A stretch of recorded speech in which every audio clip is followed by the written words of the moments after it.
सभापती महोदय, महाराष्ट्र राज्यामध्ये कायदा सुव्यवस्थेचे अक्षरशः धिंडवडे निघालेत। इतकी वाईट परिस्थिती कायदा सुव्यवस्थेची आज झालेली आहे आणि या कायदा सुव्यवस्थेच्या परिस्थितीवरती तर एक वेगळी चर्चा होईलच या सभागृहामध्ये, परंतु जे वारीची परंपरा आहे ह्या महाराष्ट्राला आणि अतिप्राचीन परंपरा आहे, ज्या महाराष्ट्रामध्ये जो महाराष्ट्र वारीसाठी ओळखला जातो, ज्या छोटा छोटा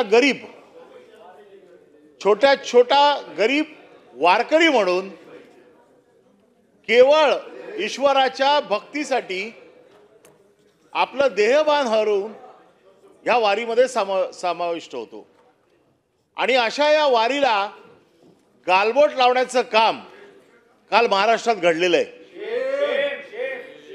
ह्या कोयता गँगचा हैदोस असा सुरू आहे की आता ते वारकऱ्यांपर्यंत येऊन पोहोचलेत।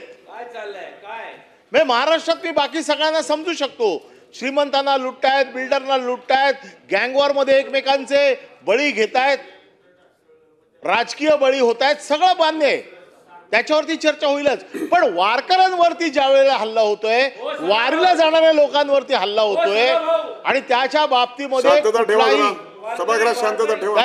कुठली अजून कारवाई झालेली नाहीये।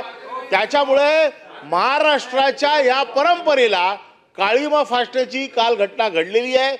महाराष्ट्राच्या या परंपरेवरती घाला घालण्याचं काम चालू आहे। सरकारची कोणावरही बिलकुल सरकारचा दरारा नाहीये, कोण कोणाला घाबरत नाहीये, मोकाट सुटले सगळे गुंड आणि म्हणून महाराष्ट्राच्या या कायदा सुव्यवस्था परिस्थितीवरती ताबडतोब सगळं काम बाजूला ठेवून सर्वसाधारण माणसाला, सर्वसाधारण गरीब वारकऱ्याला असं वाटलं पाहिजे की हे सरकार माझ्या बाजूने उभं आहे, म्हणून सगळं कामकाज बाजूला ठेवून कायदा सुव्यवस्थेवरती आज चर्चा घ्यावी अशी मी 289च्या माध्यमातून आपल्याला विनंती करतो। एबीपी माझा, उघडा डोळे बघा नीट।